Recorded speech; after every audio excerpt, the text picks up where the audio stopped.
কথা না বাড়িয়ে আমি সরাসরি ঘটনায় চলে যাব, কারণ একেবারেই সময় নষ্ট করতে চাই না। যেভাবে লেখা আছে আমি সেভাবেই পড়ে শোনাচ্ছি। আশা করছি ঘটনাটি আপনাদের ভালো লাগবে। একজন মানুষ যদি দেখে আর একজন মানুষকে পুকুরের মাঝে পানির ওপর শূন্যে শুয়ে থাকতে, তাহলে তার কেমন অনুভূতি হবে? এমনি একটা পুকুর নিয়েই ঘটনা। আসসালামু আলাইকুম রাসেল ভাই, আমি রেজাউল আলম অনিক খুলনা সদর থেকে লিখছি। খুলনার ঘটনা কিন্তু সবসময় ভালো হয়, আমি বিশ্বাস করি যে এই ঘটনাটিও ভালো হবে। এটি তার পাঠানো তৃতীয় ঘটনা এবং তিনি বলছেন ঘটনাটি আমি সংগ্রহ করেছি চায়ের দোকানে বসে এক চাচার কাছ থেকে। ভালো লাগলে পড়ে শোনাবেন। চাচার নাম মুসলিম, ছদ্মনাম। সে বাগেরহাটের মোল্লাহাট থানার অন্তর্গত একটা গ্রামে থাকে। আমার ঘটনা সেই গ্রামটিকেই নিয়ে। বলছেন মুসলিম চাচা।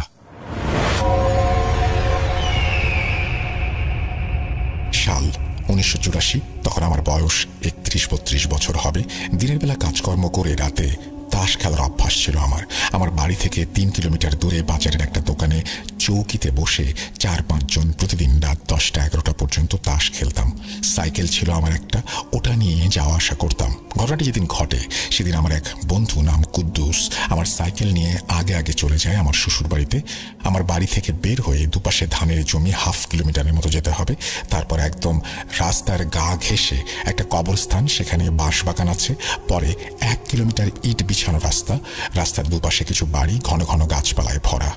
তার কিছু দূর পরে আবার দুপাশে ধানের জমি আর রাস্তার পাশে তাল আর খেজুরের গাছ। এভাবে পুরো রাস্তাটা চলে গেছে বাজার পর্যন্ত। কিন্তু এর মাঝখানে একটা জায়গায় একটা পুকুর, আর পুকুর পাড়ে রাস্তার পাশে একটা শিমুল গাছ। লোকের মুখে অনেক কথা শুনেছি এই পুকুর আর শিমুল গাছ নিয়ে, কোনোদিন কিছু দেখিনি। বলে রাখা ভালো, এই পুকুরের মাঝখানে বিশাল এক মানুষকে মাছ খেতে দেখেছে। কারো ওপর নাকি এই শিমুল গাছ থেকে জিন ভর করেছে। প্রতি বছর এই পুকুরে 1 জন করে মানুষ ডুবে মারা যায়। বিশাল বিশাল কুকুর দেখা যায় এই পুকুরের পাড়ে, ইত্যাদি ইত্যাদি নানান রকমের ঘটনা রয়েছে পুকুরটিকে ঘিরে। আল্লাহর রহমতে আমি কোনোদিন কোনো কিছু দেখিনি সেদিনের আগে। ওই দিন আমার সাইকেল কুদ্দুস নিয়ে যাওয়ায় আমি হেঁটে বাড়ির দিকে রওনা দিই। সময় তখন বসন্তকাল, ফাল্গুনি হাওয়া বইছে জোরে। মনের সুখে গান গাইতে গাইতে হাঁটছি রাস্তা ধরে। পুকুরের কাছে এসে যখন শিমুল গাছের নিচ দিয়ে হেঁটে যাচ্ছি, তখন আমার গায়ে একটা দমকা হাওয়া ঝাপটা লাগে। মনে হলো ঝড়ের বাতাস লেগেছে, তাও একবারই। পাত্তা না দিয়ে আমি আবার হেঁটে যাচ্ছি। তখনও পুকুরটা আমি পার হইনি। হঠাৎ আমার শরীরটা ভার হয়ে যায়। আমার পেছনে শিমুল গাছে তুমুল বাতাস হচ্ছে বুঝতে পারি, কিন্তু আশেপাশের সব গাছ স্বাভাবিক। আমার সাথে খারাপ কিছু হতে চলেছে বুঝতে পেরে আমি দৌড় দিব, তাও পারছি না। আমার পা এক জায়গায় আটকে গেছে মনে হচ্ছে। আমি গাছের ওপর থেকে অনেকগুলো মানুষের গলার আওয়াজ শুনি। তা যেন কি একটা ভাষায় কথা বলছে, পুরুষ মহিলা কণ্ঠে। আমি আমার জায়গায় দাঁড়িয়ে হাঁটার শক্তি হারিয়ে ফেলেছি। পর মুহূর্তে আমার পেছনে অনেকগুলো মানুষের হাঁটার শব্দ পাই, যারা আমার দিকে এগিয়ে আসছে। পর মুহূর্তে 5টা আগুনের বল আমাকে ঘিরে গোল হয়ে ঘুরতে থাকে। আমার চলার শক্তির সাথে সাথে আমার জ্ঞানও আমি হারিয়ে ফেলি। তারপর যখন জ্ঞান ফেরে আমি দেখি আমি আমার ঘরের বিছানায় শুয়ে আছি। আমার বাড়ির লোকজনকে জিজ্ঞেস করলাম আমাকে কে বাড়ি নিয়ে এসেছে, কি হয়েছে আমার সাথে। আমার মা বলে সকালে তারা আমাকে বাড়ির উঠোনে পড়ে থাকতে দেখে। আমি রাতে ঘটে যাওয়া সব ঘটনা আমার বাড়ির লোকজনকে জানাই আর বলি আমার তো এখানে আসার কথা না। তখন সবাই অবাক হয়ে যায়। আমরা তখন আরো অবাক হই একজনকে আমাদের বাড়িতে আসতে দেখে। তিনি ছিলেন একজন পীর হুজুর। আরো 2 গ্রাম পরে একটা মাদ্রাসার বড় হুজুর তিনি এসে আমার খবর জানতে চান। মুসলিম, কেমন আছো? আমি বলি ভালো আছি। হুজুরকে আব্বা জিজ্ঞেস করেন আপনি বাড়িতে হঠাৎ? হুজুর বলে মুসলিমকে দেখতে আসলাম। কাল রাতের সব ঘটনা আমি জানি। আল্লাহ সময় মতো ওখানে আমাকে। আমার বাড়ির সবাই হুজুরের কাছে জিজ্ঞেস করে কি হয়েছে কাল রাতে। হুজুর বলে কাল রাতে মুসলিম ওই শিমুল গাছে থাকা 5টা শয়তান পূজারী খারাপ জিনের কবলে পড়ে। প্রতিদিন ও সাইকেলে করে আসে, তাই লোহা থাকায় ওর কোনো ক্ষতি করতে পারেনি। কিন্তু কাল ওকে হেঁটে আসতে দেখে শয়তানের উদ্দেশ্যে বলি দেওয়ার জন্য তারা তাকে উঠিয়ে নেয়। ওকে বলি দিতে পারলে ওরা আরো শক্তিশালী হয়ে উঠবে। কিন্তু আমি একটা জিনকে ওখানে পাহারা দেওয়ার জন্য রেখে দিয়েছি। সে আমাকে খবর দেয়, আর তখন ওই পুকুর পাড়ে আমি চলে যাই এবং আমার জিনের মাধ্যমে ওকে রক্ষা করি। এই ছিল আমার সংগ্রহ করা ঘটনা। আরও ঘটনা আছে যেগুলো সময় পেলে লিখে পাঠাবো। সবাই ভালো থাকবেন, আমার জন্য দোয়া করবেন। আগামী দিনে ভূত.com-এর মঙ্গল কামনা করি। এই বলে তিনি তার ঘটনা শেষ করেছেন। তো এই ছিল আমাদের আজকের ঘটনা। আশা করছি আপনাদের ভালো লেগেছে। যদি ভালো লাগে তাহলে অবশ্যই আমাদেরকে জানাবেন, যদি ভালো না লাগে তাও আমাদেরকে জানাবেন। আমরা আবারও ফিরে আসবো। সেই পর্যন্ত সবাই ভালো থাকুন, সুস্থ থাকুন, মোস্ট ইম্পর্টেন্টলি ভূত.com এর সাথে থাকুন এবং অবশ্যই অবশ্যই আমাদের যে ইমেল অ্যাড্রেসটা আছে সেখানে আপনাদের ঘটনা পাঠাতে বলবেন না। আমরা চলে যাব, আজকের মতো বিদায় নেব এবং ফিরে আসবো আবারও। সেই পর্যন্ত সবাই ভালো থাকুন, সুস্থ থাকুন, মোস্ট ইম্পর্টেন্টলি ভূত.com এর সাথে থাকুন। আল্লাহ হাফেজ।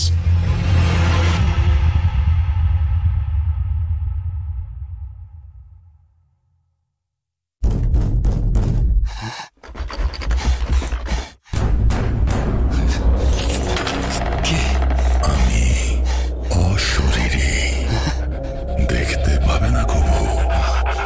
এত কাল ধরে শুনছ, শুনতে কি পাও না তবু।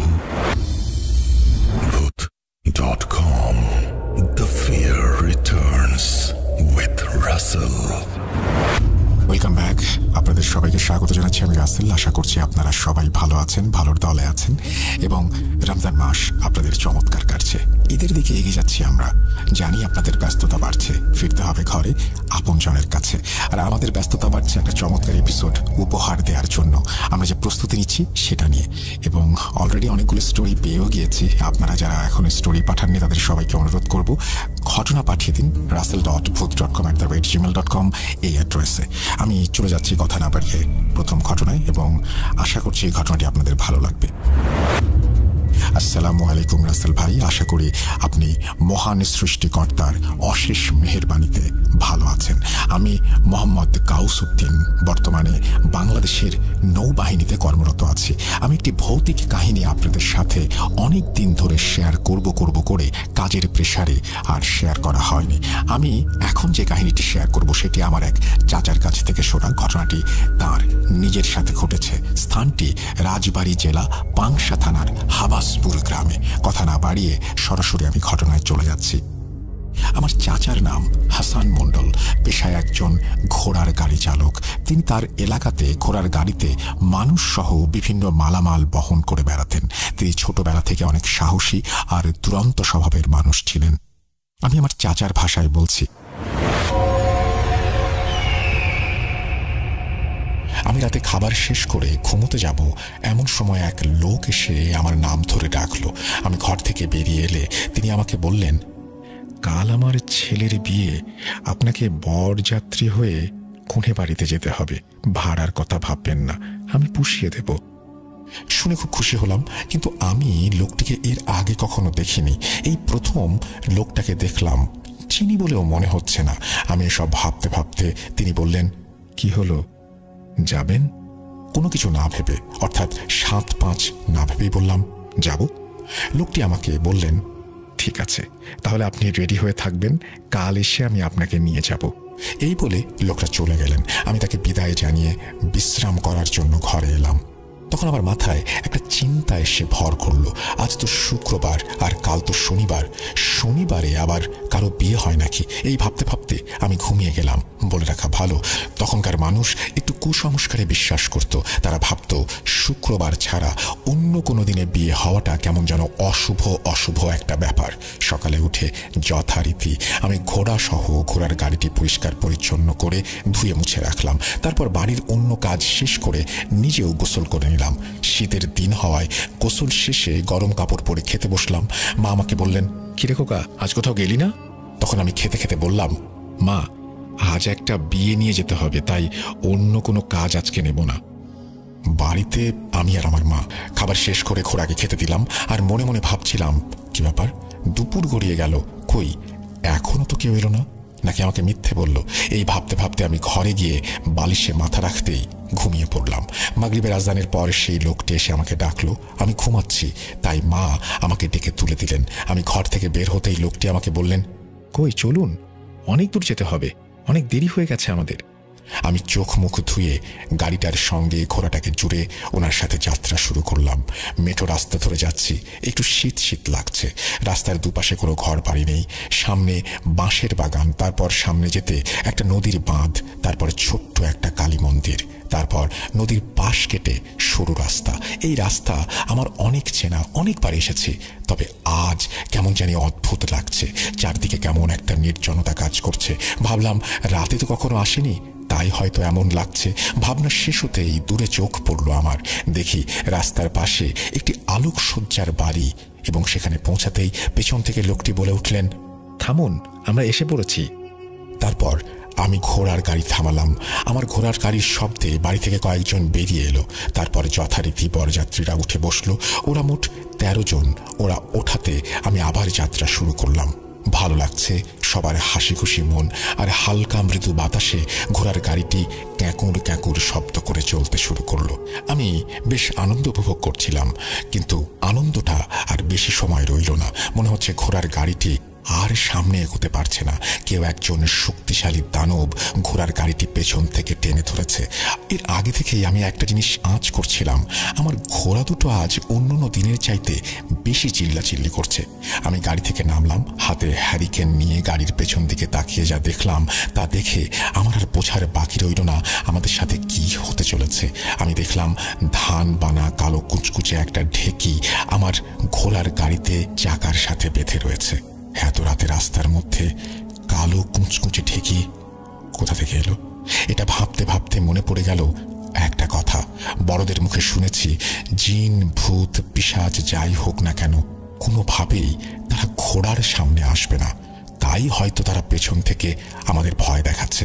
তখন আমি সবাইকে গাড়ি থেকে নামতে নিষেধ করি। তারপর আমি আমার ব্যাগ থেকে আমার ব্যবহার করা গামছাটি বের করে যেই না ঢেকির ওপরে রাখি, সঙ্গে সঙ্গে আপনাতেই ঢেকিটি মাটির সাথে মিলে যায়। এই দেখে আমি কিছুটা ভয় পেলাম, কিন্তু কাউকে কোনো কিছু না বলে ভয়ে ভয়ে গামছাটি মাটি থেকে উঠিয়ে ধুলা ঝেড়ে মাজাতে বাঁধলাম। তারপর হ্যারিকেনটি যথাস্থানে বেঁধে গাড়িতে উঠে বসলাম।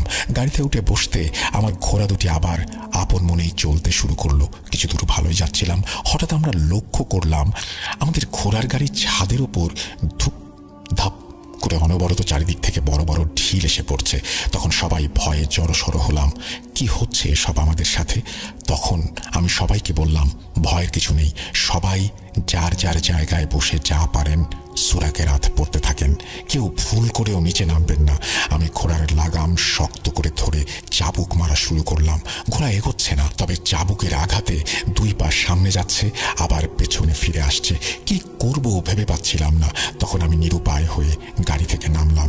তারপর বাম হাতে হ্যারিকেনটি আর ডান হাতে ঘোড়ার লাগাম টেনে সামনের দিকে হাঁটতে শুরু করলাম। কিছু দূর যাওয়ার পর সব স্বাভাবিক হয়ে গেল। একটু পরেই গাড়ির পেছন থেকে নাকি কণ্ঠে কেউ কথা বলে উঠল। সে বলল, আজকের মতো আমরা নাকি বেঁচে গেছি। সবাই এ কথা শুনে বড্ড ভয় পেয়ে গিয়েছিলাম। গায়ের লোমগুলো দাঁড়িয়ে গিয়েছিল, গাটা অনেক ভার হয়ে গিয়েছিল, শীতল হয়ে গিয়েছিল। কিছু দূর যাওয়ার পর কোণে বাড়ির আলোকসজ্জা দেখে কিছুটা সাহস পেলে চলতে চলতে অবশেষে আমরা কোণের বাড়িতে এসে পৌঁছালাম। খাওয়া দাওয়া শেষ হলো, বিয়ের কাজও সম্পন্ন হলো। বর কোণে বিদায় দিয়ে আসবো এমন সময় বাড়ির ভেতর থেকে একজন বৃদ্ধ বয়স্ক মহিলা বের হয়ে আসলেন।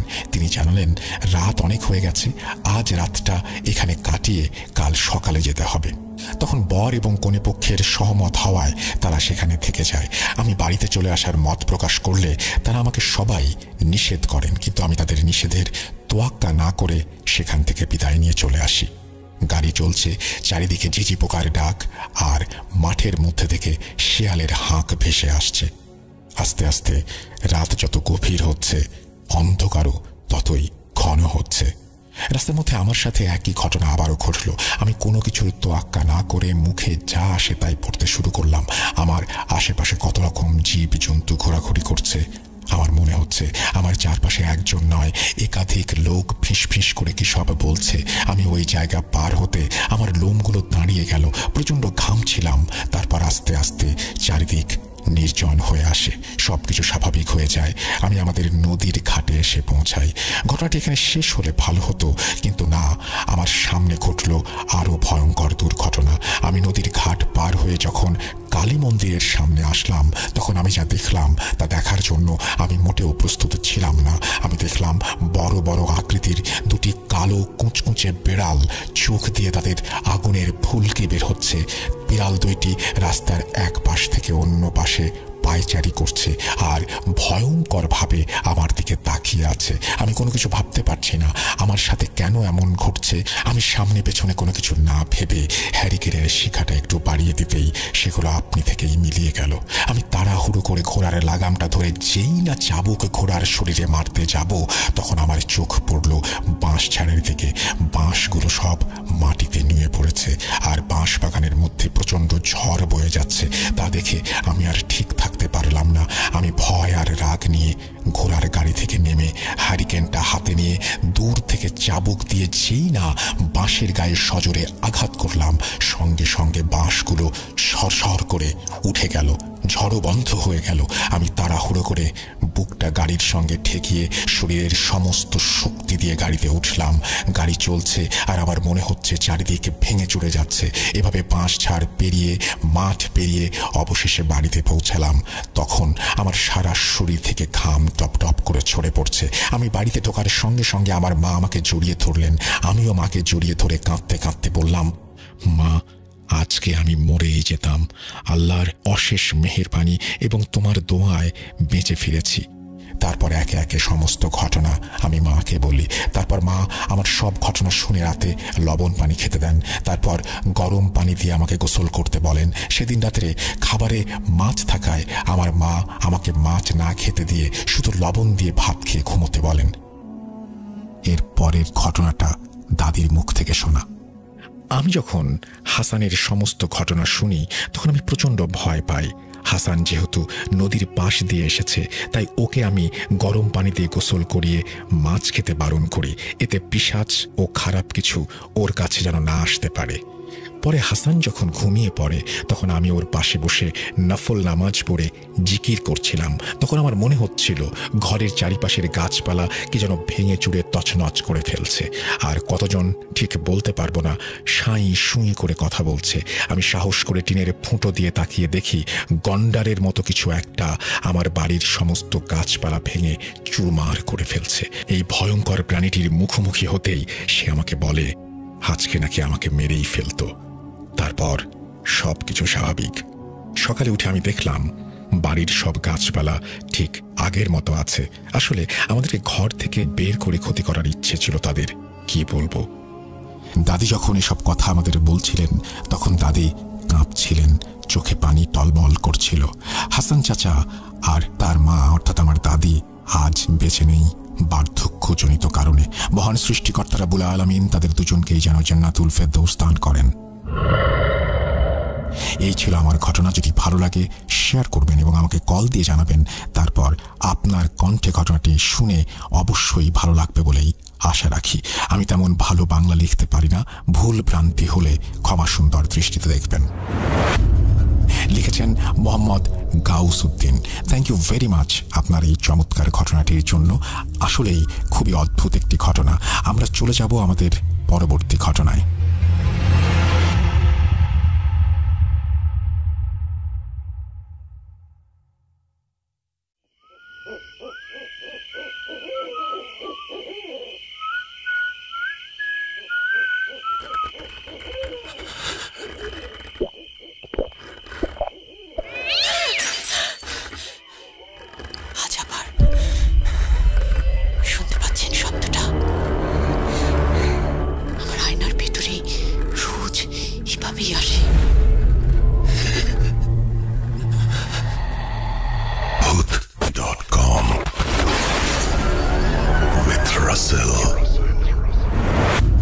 Welcome back. আপনাদের সবাইকে স্বাগত জানাচ্ছি। আমি রাসেল। আশা করছি আপনারা সবাই ভালো আছেন, ভালোর দলে আছেন। আমিও ভালো আছি, ভালোর দলে আছি। আমরা চলে যাচ্ছি আমাদের পরবর্তী ঘটনায়। ঘটনাটি যেভাবে লেখা আছে সেভাবেই পড়ে শোনাচ্ছি। আমার পক্ষে স্টুডিওতে যাওয়া সম্ভব না। ঘটনাটি সিলেক্টেড হলে পড়ে শোনানোর অনুরোধ রইল। আসসালামু আলাইকুম রাসেল ভাই, আশা করি ভালো আছেন। আমি ভূত এফএমের একজন নিয়মিত শ্রোতা ছিলাম, এখন ভূত.com শুনি। ব্ল্যাক ম্যাজিকের ঘটনা তো সবসময় শোনা হয়, মানুষ ব্ল্যাক ম্যাজিক করে প্রতিশোধ নেবার জন্য, কিন্তু আমি ব্ল্যাক ম্যাজিক করেছিলাম আমার ওয়াইফকে ফিরে পাওয়ার জন্য। এটি একটি বাস্তব ঘটনা, প্যারানর্মাল বিষয় তেমন নেই বললেই চলে। আমি এটাকে ব্ল্যাক ম্যাজিক বলবো নাকি হোয়াইট ম্যাজিক বলবো তা বুঝতে পারছি না। আমার নাম নাজমুল, গ্রামের বাড়ি ঢাকা মুন্সিগঞ্জে, জন্ম খুলনা সোনাডাঙ্গা, বর্তমানে সোনাডাঙ্গায় আছি। আমি রং মিস্ত্রির কাজ করি। বেশি কথা না বলে আমি ঘটনায় চলে যাই।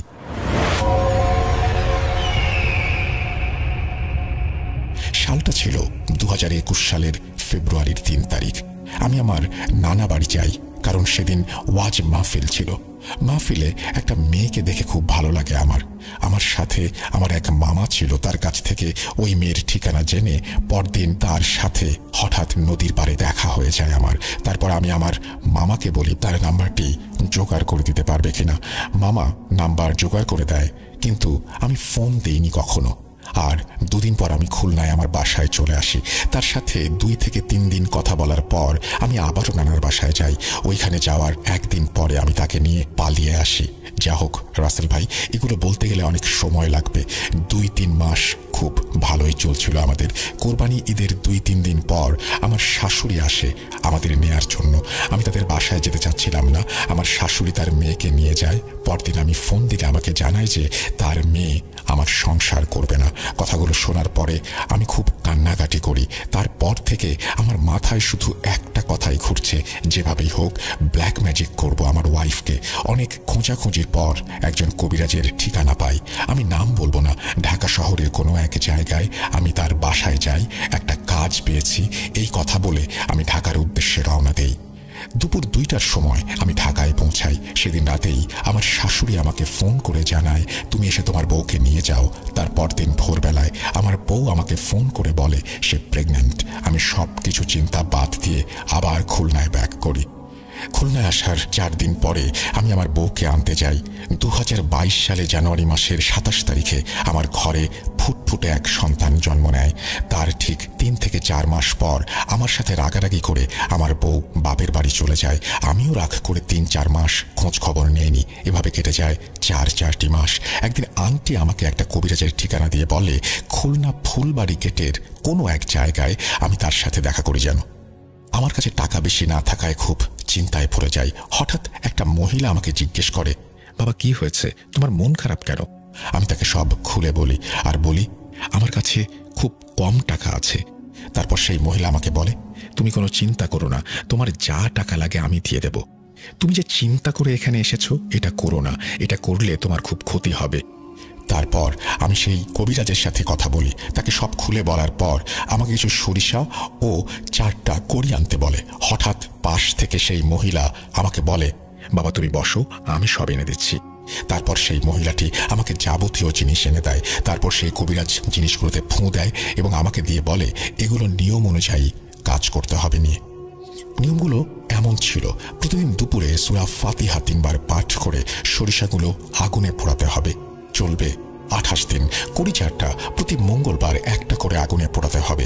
একটা তাবিজ দিয়ে বলেছিলেন তোমার ঘরে কোথাও ইট দিয়ে চাপা দিয়ে রাখবে। তারপর আমি তাকে 55 টাকা হাতিয়া দিয়ে তার কাছ থেকে বিদায় নিয়ে আসি।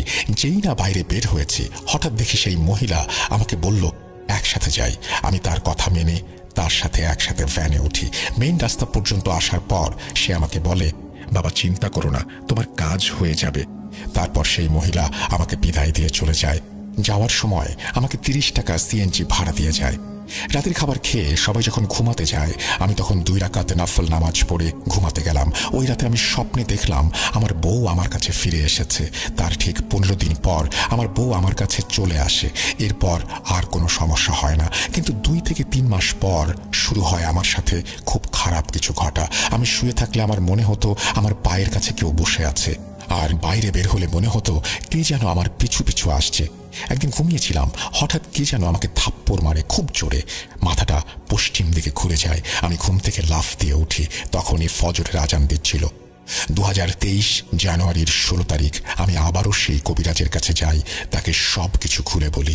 আমার বউকে আমার কোনো কথা যে শোনাতে পারিনি, বা আমার বউ যে আমার কোনো কথা শোনে না, সেই ব্যাপারে তাকে জানাই। সে আমাকে বলে একটু লবণ, একটা মাদুলি আর 2টা মোনামুনির ফল আনতে হবে।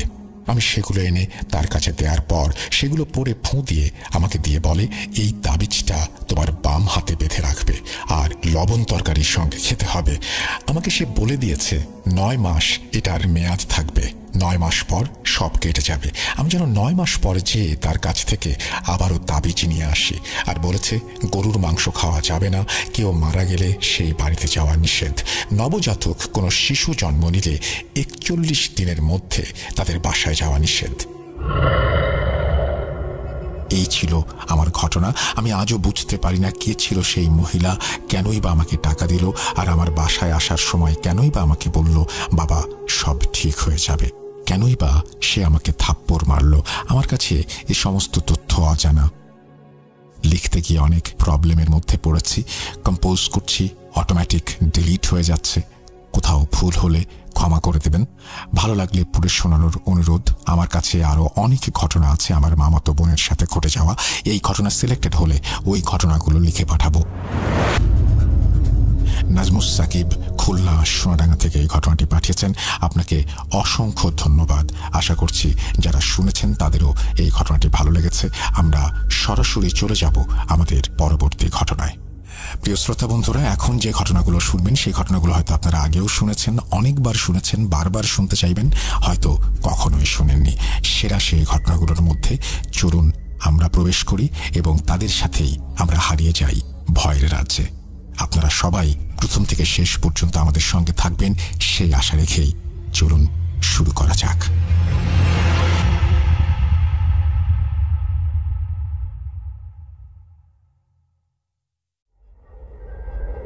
Spirit, be here with me.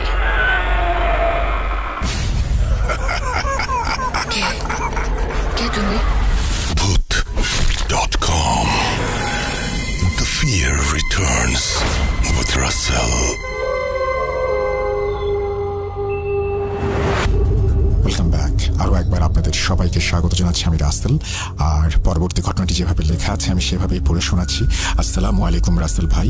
সবার মতো আমিও জানতে চাইলাম না কেমন আছেন, কারণ আমি জানি আপনি সবসময় ভালোর দলে থাকেন। আমিও আল্লাহর রহমতে ভালো আছি।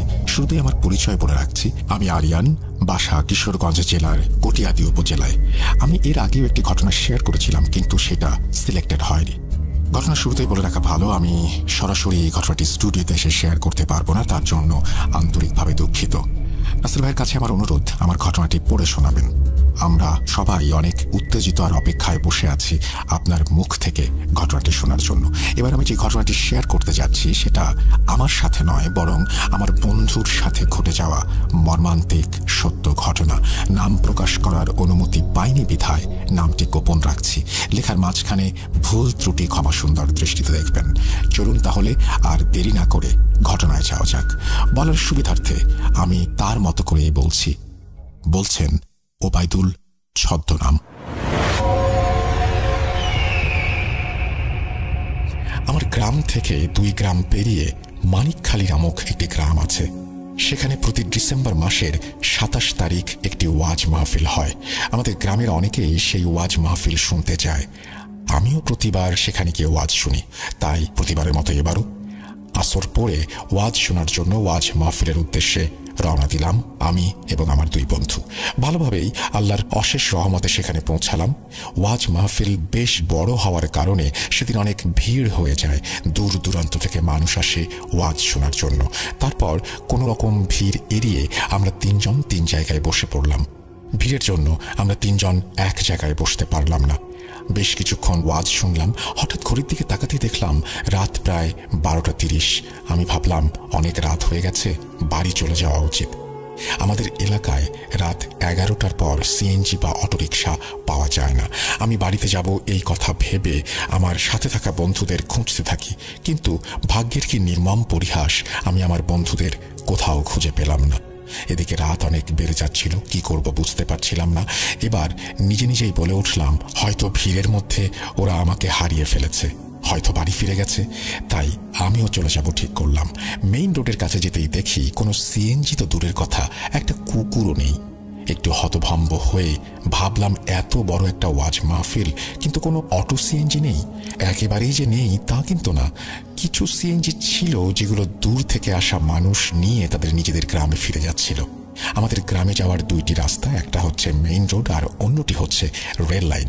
আর মেইন রোড দিয়ে পায়ে হেঁটে গেলে প্রায় 1 ঘন্টা 20 মিনিটের মতো সময় লাগে, আর রেল লাইন দিয়ে গেলে 40 মিনিট আমাকে পায়ে হেঁটে যেতে হবে। তখন আমি রেল লাইনের রাস্তাটি সবকিছু চিন্তা করে বেছে নিলাম, কারণ একটু তাড়াতাড়ি বাড়ি পৌঁছাতে পারবো এটা ভেবেই। কিন্তু কে জানতো সেখানে আমাকে ভাগ্যের মর্মান্তিক পরীক্ষা দিতে হবে। স্টেশন ধরে আমার গ্রামের রাস্তার দিকে 10 মিনিট হাঁটলে একটা ব্রিজ পড়ে, সেটা রেল লাইন ব্রিজ। চারদিকে খেজুর গাছ, কাঁঠাল গাছ, আর তারপরে একটি মাটির রাস্তার মাঝখানে একটা শেওড়া গাছ, চারপাশে কিছু আবাদি জমি, এবং তারপর আমাদের বাড়ি। তো আমি যখন স্টেশন ধরে হাঁটছি, প্রায় 10 মিনিট হাঁটার পর আমি ওই ব্রিজটার কাছে চলে আসি। ব্রিজটা যখন পার হতে যাব তখন মনে হচ্ছিল আমার পেছনে কেউ আমাকে এমনভাবে ধরে রেখেছে যেন আমি সামনে এগোতেই পারছি না। তারপর হঠাৎ আনুমানিক 5 সেকেন্ড পর আমার মনে হলো আমার পেছনে কেউ নেই। তখন আমি ব্যাপারটাকে খুব বেশি আমলে নেইনি, মনের ভুল ভেবে কানে এয়ারপড লাগিয়ে গজল শুনতে শুনতে আমি হাঁটছিলাম। আমার অ্যান্ড্রয়েড ফোন যেটা লাইট অন করে আমি পথ চলছিলাম। যখন আমি ব্রিজে উঠি, ব্রিজটা পার হবার পর সবকিছু স্বাভাবিকভাবেই চলছিল। যখন আমি ব্রিজের মাঝখানে চলে আসি তখন আমার কানে থাকা এয়ারপড নিজে থেকেই অফ হয়ে যায়। আমি ভাবলাম হয়তো বা এয়ারপডের চার্জ শেষ হয়ে গেছে, কিন্তু সেটা শুধু এয়ারপড পর্যন্তই সীমাবদ্ধ ছিল না। আমি আর এক পা এগোতেই আমার হাতে থাকা মোবাইল ফোনটির 80% চার্জ থাকা সত্ত্বেও অফ হয়ে যায়। আমি প্রথমে ভাবলাম হয়তো আমার হাতে কোথাও চাপ লেগে এমন হয়েছে, কিন্তু আমি মোবাইল ফোনটি অন করার জন্য অনেকবার চেষ্টা করি এবং ব্যর্থ হই। অথচ এমন অবস্থায় আমি কি করব কিছুই বুঝতে পারছিলাম না। চারিদিকে অন্ধকার আমাকে ঘিরে রেখেছে, আমি পথ চলতে পারছি না। ফোনটাকে অনেকবার অন করার চেষ্টা করলাম, কিন্তু হলো না। আমি মনের অজান্তে কিছুটা ভয় পেতে শুরু করি, গলা শুকিয়ে যাচ্ছিল আমার। আমি আল্লাহর নাম নিয়ে আল্লাহকে স্মরণ করে আস্তে আস্তে ব্রিজ পার হওয়ার চেষ্টা করলাম। যখন আমি ব্রিজটা পার হলাম, কিছুটা ভয়ে ভয়ে রেল লাইন দিয়ে সামনের দিকে যেতে লাগলাম। আমি যখন ব্রিজটা থেকে আনুমানিক 10 ফিট দূরে আসলাম, আমার মনে হচ্ছিল আমার পেছন থেকে একটা গরম হাওয়া আমার দিকে এগিয়ে আসছে। যত কাছে আসছে ততই যেন বেশি আগুনের মতো তাপ অনুভব করছি আমি। ভয়ে পেছনে তাকানোর সাহস পেলাম না। আমি আমার হাঁটার স্পিড বাড়িয়ে দেই, কিন্তু হাঁটতে হাঁটতে আমি একটু সামনে যাওয়ার পর আমি যেটা দেখলাম সেটা দেখার জন্য আমি মোটেও প্রস্তুত ছিলাম না। আমার সেই একটু ভয় আর একটু ভয়ের মধ্যে সীমাবদ্ধ ছিল না। একটু এগিয়ে যেতেই দেখলাম আমার ডান পাশে একটা সাদা রঙের ঘোড়া আমার পাশ বরাবর হেঁটে যাচ্ছে। স্বাভাবিকের তুলনায় ঘোড়াটি ছিল অনেক বড়, আর ঘোড়াটি ফুলের মালা দিয়ে সাজানো, এবং আমার হাঁটার স্পিড যত বাড়ছিল ঘোড়াটাও ঠিক ততটা স্পিডে আমার সাথে সাথে হেঁটে চলেছে। আর ঘোড়াটা ছিল এতই রাগান্বিত, এতই তেজি, তার চোখগুলো আগুনের মতন যেন জ্বলজ্বল করছিল। আমি অনেক কষ্ট করে চোখ বন্ধ করে শরীরের যত শক্তি আছে তা খাটিয়ে দৌড় দিয়ে চিৎকার করে আল্লাহকে ডাকতে শুরু করলাম।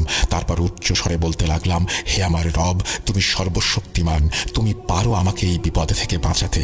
এরকমভাবে কিছুক্ষণ দৌড়ানোর পর আমি রেল লাইন পেরিয়ে মাটির রাস্তায় উঠে আসি। আমি যখন রেল লাইন পেরিয়ে মাটির রাস্তায় আসি তখন সামনে এগোতেই রাস্তার বাম পাশে একটা শেওড়া গাছ। আমি নিজেও জানতাম না সেখানে আমার জন্য চূড়ান্ত ভয় অপেক্ষা করছিল। আমি যখন শেওড়া গাছটার দিকে এগোতে লাগলাম তখন আমার মনে হচ্ছিল আমি আবারও সেই ঘোড়ার খুরের শব্দ শুনতে পাচ্ছি। আমার কান যেন এই শব্দগুলোকে আর নিতে পারছিল না। আমার মনে হচ্ছিল ঘোড়াটা মনে হয় আমার দিকেই রাগান্বিত হয়ে ছুটে আসছে, আমাকে ছিঁড়ে খাবে বলে। আমি ভয় আর পেছনে তাকানোর সাহস পেলাম না। যখন শেওড়া গাছটার কাছে চলে আসি তখন আমি যেটা দেখতে পাই সেটা কোনো সুস্থ মানুষ তার নিজের চোখকে দেখার পর বিশ্বাস করতে পারবে না। শেওড়া গাছটার কাছে এসে আমি দেখলাম একটা পা দেহ থেকে আলাদা করা, শুধু পাটাই রয়েছে। আর এই পা যেন কোনো মানুষের পা না। পাটা আকারে এতই বড় ছিল যে আনুমানিক 6-7 ফিট হবে। সাধারণত মানুষের শরীর এমন হয় না। রাস্তার মাঝখানে শুধু পা, আমার দিকে সে যেন হেঁটে আসছিল। আমার পেছনে সেই ঘোড়ার খুরের শব্দ, সব মিলিয়ে আমি আর নিতে পারছিলাম না। চিৎকার করে আমি সেখানেই অজ্ঞান হয়ে যাই। কতক্ষণ এখানে পড়েছিলাম আর কিভাবে পড়েছিলাম কিছু মনে নেই আমার। যখন আমার জ্ঞান ফেরে তখন আমি দেখি আমি আমার গ্রামের এক চাচার বাড়িতে শুয়ে আছি। আমি এখানে কিভাবে আসলাম চাচা বললেন তিনি কাল রাতে মাহফিল শেষ করে তার সঙ্গীদের সাথে বাড়ি ফিরছিলেন। তখন শেওড়া গাছের কাছে এসে তিনি দেখতে পান আমি অজ্ঞান হয়ে পড়ে আছি। তিনি তখন বাড়িতে খবর দেন এবং আমাকে এখানে নিয়ে আসেন। এবং তিনি আমাকে প্রথমেই জিজ্ঞেস করলেন যে তুই এই পথ দিয়ে কেন আসতে গেলি। আমি চাচার এমন অদ্ভুত কথা শুনে চাচার কাছে সেই বিষয়ে জানতে চাইলাম। সময়ের কারণে চাচার সেই ঘটনাটা আমার এখন বলা সম্ভব হচ্ছে না। মুরব্বীদের কাছে জানতে পারলাম এখানে অনেক ঘটনা, এরকম ঘটনা প্রায়ই ঘটে থাকে। এই বলে ওবায়দুল তার ঘটনা শেষ করলেন। লেখায় ভুল ত্রুটি ক্ষমা সুন্দর দৃষ্টিতে দেখবেন। আরিয়ান লিখেছেন কিশোরগঞ্জ থেকে, হ্যাঁ আমি ক্ষমা সুন্দর দৃষ্টিতে দেখছি, কিন্তু আমাদের আসলেই মাঝে মাঝে কিছু লেখা পড়তে খুব অসুবিধা হয়। আপনারা লেখার পরে যদি একটু রিভাইজ করেন তাহলে আমাদের জন্য খুব সুবিধা হয়, কারণ না হলে দেখা যাবে যে অনেক সুন্দর ঘটনা অনেক সময় আমাদের নেওয়া সম্ভব হয় না। একটু ব্যাপারটা খেয়াল রাখবেন আপনারা দয়া করে। তো যাই হোক, আমরা একটু আগে যে ঘটনা শুনছিলাম সেই ঘটনার মধ্যে আমরা শুনলাম যে একটি পা 6-7 ফিট লম্বা। আমি একটা ঘটনা পড়েছিলাম অনেকদিন আগে একটা গল্প পড়েছিলাম। সেই গল্পের মধ্যে এতিদের কথা ছিল এবং তাদেরকে নাকি এভারেস্টে দেখা যায়। ব্যাপারটা কাল্পনিক নাকি সত্যি সেই ব্যাপার নিয়ে আপনারা অনুসন্ধান করে দেখতে পারেন। তো সেখানে আমি শুনেছিলাম যে অনেক বড় তারা, আকারে অনেক বড়, মানুষের চাইতে অনেক বড় হয় তারা। হঠাৎ করে এই ঘটনাটা পড়তে গিয়ে আমার সেই ঘটনার কথা মনে পড়ে গেল, মানে সেই গল্পের কথা মনে পড়ে গেল। অনেক ধন্যবাদ আপনাকে। আমরা আমাদের লিসেনারদের বলবো যে আপনারা শুধু একবার জাস্ট ভেবে দেখুন যে আপনারা যদি এরকম একটা পা দেখেন যে পাটি 6-7 ফিট এবং সেটি আপনার দিকে এগিয়ে আসছে, মানুষ নয় জাস্ট পা, এটা যদি পড়ে থাকতে দেখেন, এগিয়ে আসা তো দূরের কথা, কেমন লাগবে আপনার। যাই হোক, আমরা চলে যাবো আমাদের পরবর্তী ঘটনায়। আশা করছি প্রথম ঘটনাটি আপনাদের ভালো লেগেছে। যদি ভালো লাগে অবশ্যই আমাদের জানাবেন। আমরা পরের ঘটনায় যাচ্ছি।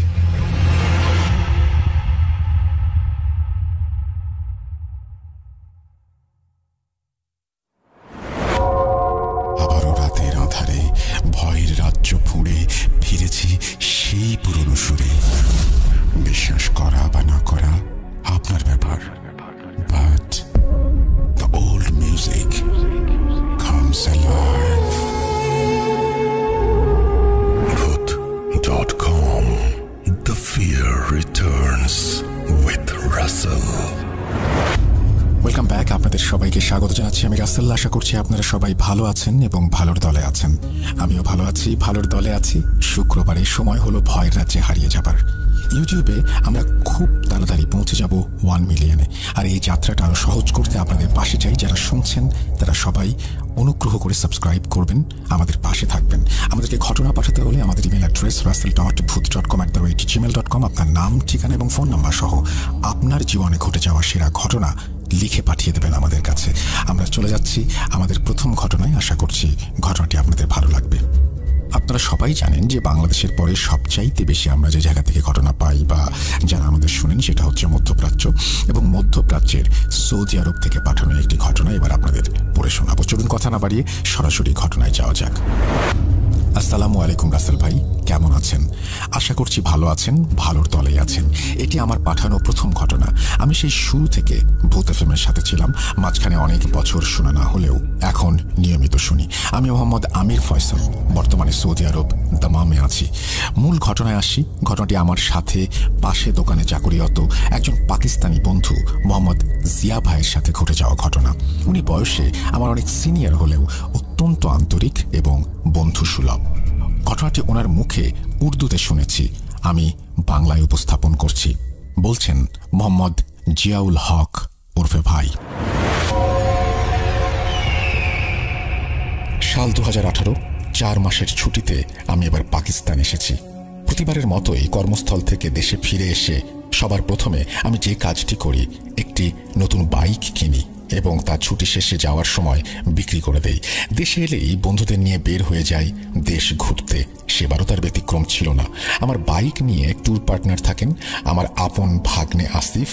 আসিফ পাকিস্তানের সীমান্তরক্ষী বাহিনীর পাকিস্তান রেঞ্জার্সের একজন অফিসার হিসেবে কর্মরত আছে, তাই চাইলেই ছুটি পাওয়া সম্ভব হয় না। আমি আসবো জেনে সেও আবেদন করে রেখেছিল ছুটির। তার ছুটিতে আসতে দেরি হওয়ার কারণে আমরা আমাদের ট্যুর কিছুটা পিছিয়ে দেই।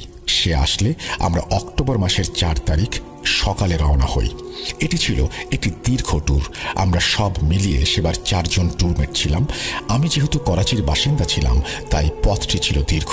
আমাদের গন্তব্য ছিল পাকিস্তান চীন সীমান্তের সর্বোচ্চ উঁচু স্থান, নাম হলো খুনজেবার পাস।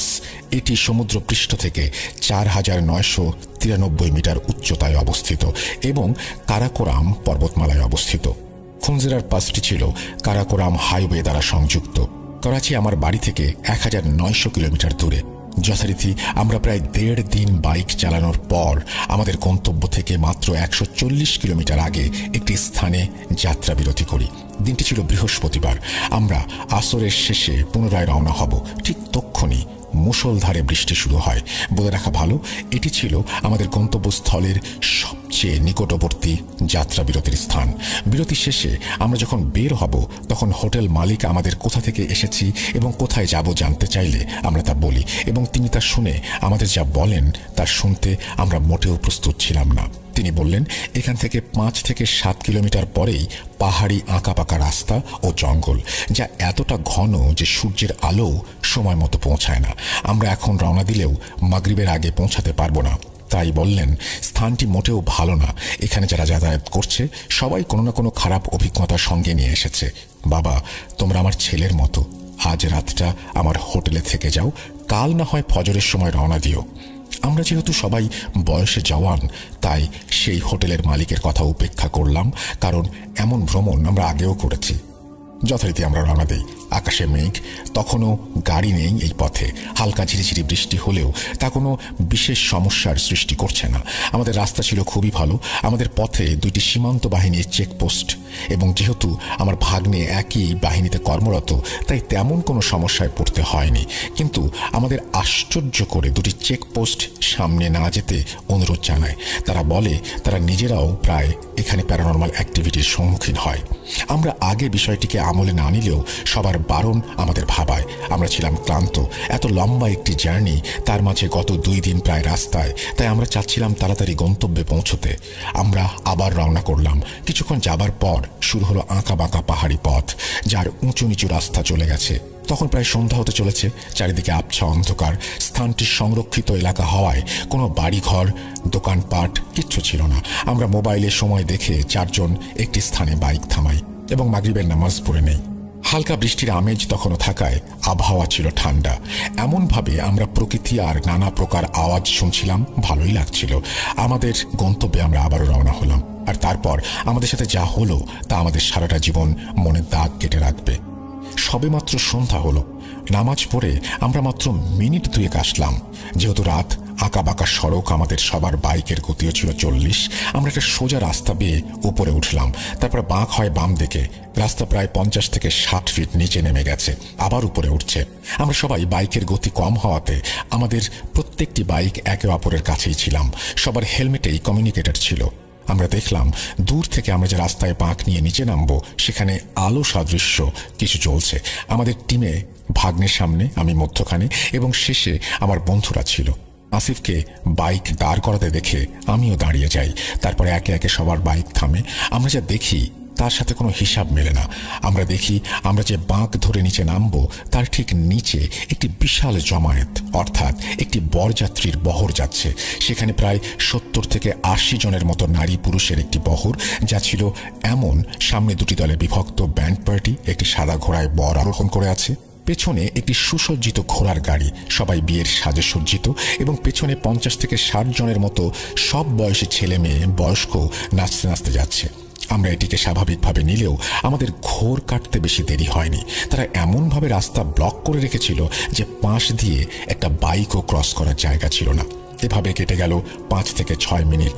আমরা সবাই লক্ষ্য করলাম সেই বরযাত্রীর বহর দেখে মনে হচ্ছে হাঁটলেও তারা ঠিক একই স্থানে অবস্থান করছিল। আমরা কিছুটা বিরক্ত হই এবং ভাবি পাশ কেটে হর্ন বাজিয়ে গেলে হয়তো সাইড দেবে। আমরা তাই করি, বাইক চালিয়ে সেই রাস্তার বাঁকে আসি। আর যা দেখি তা দেখে আমাদের গলা শুকিয়ে যায়। আমরা সামনে যেতেই মুখোমুখি হই একটি ভয়াবহ দৃশ্যের। বরযাত্রী বহরের সবার মাথা শরীর থেকে আলাদা এবং তা হাওয়ায় ভাসছে এমন দেখি। আমাদের বুঝতে আর বাকি রইল না আমরা খারাপ কিছুর ফাঁদে পড়েছি। আমরা সবাই ভয়ে হিম হয়ে যেতে লাগলাম। তাদের এবং আমাদের দূরত্ব 30 ফিট হবে। আমরা সবাই ভয়ে পাথর হয়ে পড়েছি। কি করব? পেছনে ফিরে যাব নাকি খারাপ কিছুর মুখোমুখি হব বুঝে উঠতে পারছিলাম না।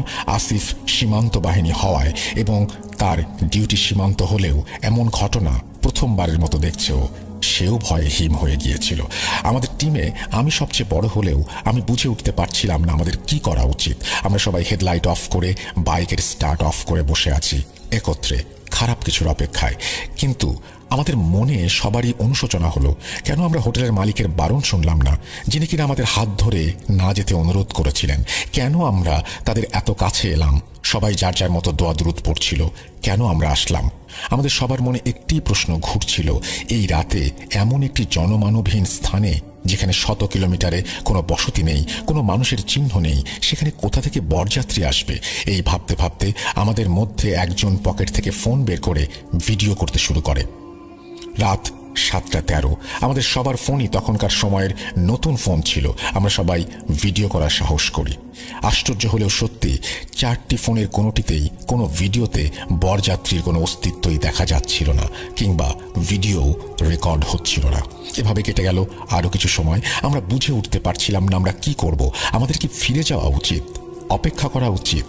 কিন্তু এমন একটি গা হিম করা মুহূর্ত চোখের সামনে কতক্ষণ মেনে নেওয়া যায়? আমাদের মধ্যে আসিফ, আমার ভাগ্নে, বারবার বলছিল আমরা তাদের মধ্য দিয়ে চলে যাই, কিছু হবে না। কিন্তু আমি সহ আরও বাকি 2 জন আমরা তাতে রাজি হলাম না। সময় যেতে লাগলো, আমাদের মধ্যে ভয় বাড়তে লাগলো। এদিকে শরীর আমাদের একদমই চলছিল না। টানা জার্নিতে তেমন আমরা বিশ্রামের সুযোগও পাইনি একটা। এভাবে সময় পার হচ্ছিল। রাতের গভীরতার সাথে সাথে আমাদের মনে হলো আমরা সবাই যেন এক অন্ধকারে হারিয়ে যাচ্ছি। দিনে টানা রাইড করা ও বৃষ্টিতে ভেজার কারণে সবাই প্রচণ্ড ঠান্ডায় জমে যেতে লাগলাম। মোবাইলের ঘড়িতে তখন রাত 10টা। এ কি আমাদের জীবনের শেষ রাত? আমার মনে হলো এটি আমাদের জীবনের সবচেয়ে দীর্ঘ ও কালো রাত। আমরা সবাই জড়ো হয়ে বসে পড়েছিলাম। আমাদের সামনে 2টি পথ খোলা ছিল। হয়তো আমরা আবার বাইক নিয়ে ফিরে যাব, নয়তো সামনে এগিয়ে এই অশরীরী বরযাত্রীর বহরকে ক্রস করে যাব। সবাই এতটা বিধ্বস্ত ছিলাম, কারো পক্ষেই বাইক চালানোর শক্তিটুকু ছিল না। পুরো সময়টিতে আমার ভাগ্নে কিছুটা অসংলগ্ন আর অস্বাভাবিক আচরণ করতে লাগলো। সে আমাদের ওপর খুব রাগান্বিত ছিল এবং চেঁচামেচি করতে লাগলো। আসিফ বলল, যেহেতু এত দীর্ঘ সময় আমাদের কোনো প্রকার ক্ষতি করেনি, সামনেও কিছু হবে না। হঠাৎ করে আমরা বাকি 2 বন্ধুর একজন কিছুটা অসুস্থ বোধ করলে আমরা তখন আরও বেশি ভয় পেতে শুরু করি। হাজার খারাপ চিন্তা মাথায় কাজ করতে থাকে। এভাবে কেটে যায় আরও 2টি ঘন্টা। তখনও সেই সময়ের মতোই বরযাত্রী বহরের নাচ, আনন্দ আর ব্যান্ড চলছে। এদিকে আসিফ আমাকে বারবার অনুরোধ করতে থাকলো আমরা যেন তাদের ক্রস করে চলে যাই। আমি ভাবলাম এভাবে আর বসে থাকা যায় না, আমাদের একটি সিদ্ধান্তে পৌঁছাতে হবে। যেহেতু আমাদের 4 জনের টিমে আমি বড়, আমার শরীর ক্রমশ হিম হতে লাগলো। আমি তখন আমার বাড়ি সংলগ্ন দরগা মসজিদের বড় হুজুরকে কল করি। আমাদের করণীয় ও বাঁচার উপায় জানতে চাই। পাহাড়ি ঘন এলাকা হওয়ায় অনেক চেষ্টার পর আমরা হুজুরকে ফোনে পাই। তিনি অত্যন্ত বয়োবৃদ্ধ একজন আলেম ও রাকি। যেহেতু পাহাড়ি এলাকা, আমি আমার যথাসাধ্য চেষ্টা করে হুজুরকে আমাদের পরিস্থিতি খুলে বলি। আমার কথা বলতেও অনেক সমস্যা হচ্ছিল। হুজুর আমাদের বললেন করণীয় 2টি। যদি সুযোগ থাকে পেছনে ফিরে আমরা যেন ফেরত আসি, নয়তো ফজরের নামাজ পর্যন্ত অর্থাৎ সূর্যোদয় পর্যন্ত অপেক্ষা করি। অতঃপর আমরা প্রায় রাত 1টা বাজে সিদ্ধান্ত নেই আমরা ফিরে আসব। কিন্তু তা ছিল আমাদের সেখানে অপেক্ষা করার মতোই কঠিন এবং কষ্টসাধ্য। আমরা সিদ্ধান্ত নেই বাইকের স্টার্ট বন্ধ রেখে আমরা আমাদের স্থান থেকে উপরে উঠে আসব।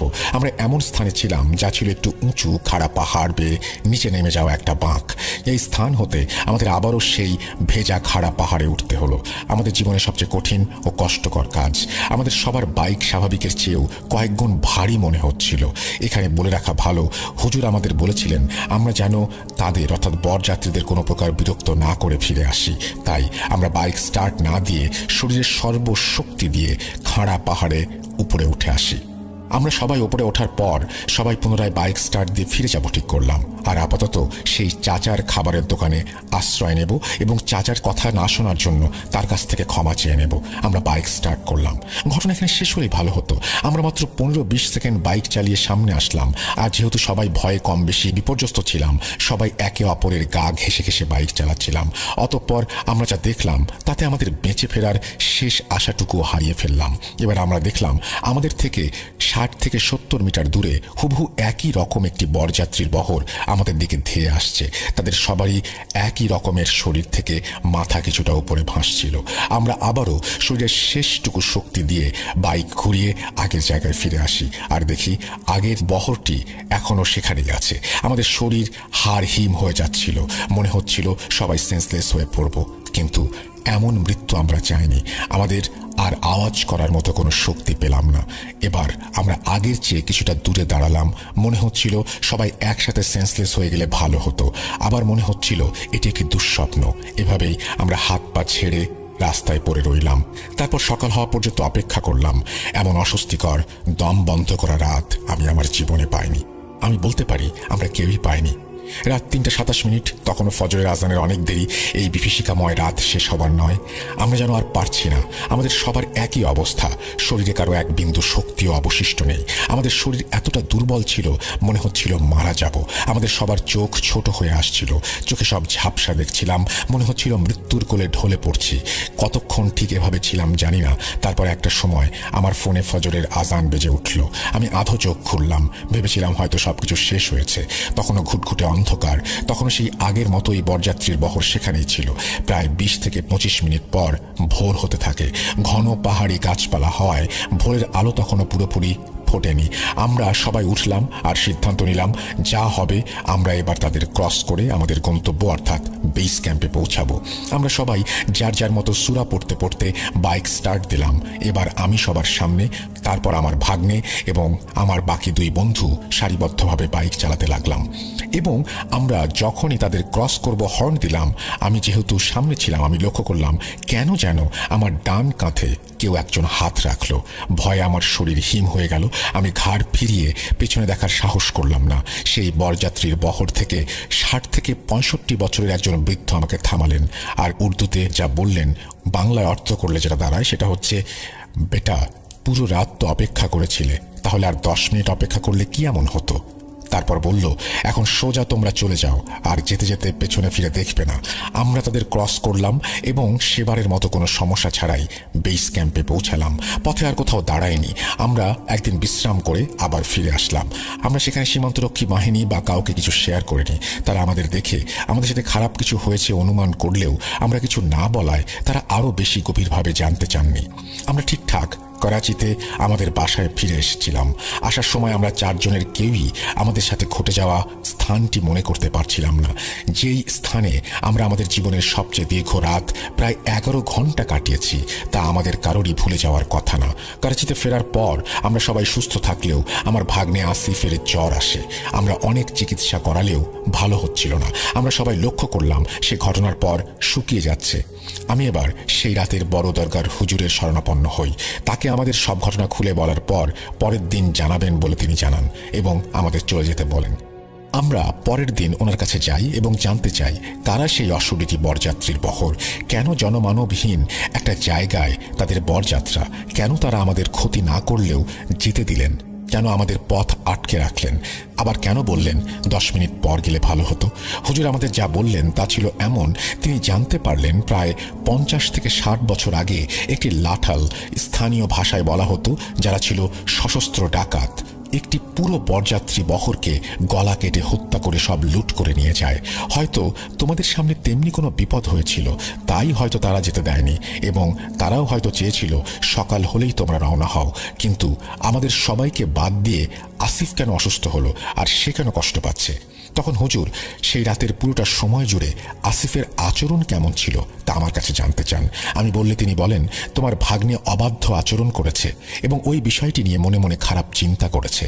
তারপর হুজুর আসিফের জন্য কিছু কোরআনিক আমল দেন এবং প্রায় 2 মাস পর আসিফ সুস্থ হয়। রাসেল ভাই, এই ছিল আমার জিয়া ভাইয়ের কাছ থেকে শোনা আমার জীবনে ঘটে যাওয়া ঘটনা। ভালো লাগলে পড়ে শোনাবেন। যদি আমার ঘটনা সিলেক্টেড হয়, আপনি পড়ে শোনান, অবশ্যই আমাকে জানাবেন। সিলেক্টেড হলে এপিসোডের নাম অশরীরী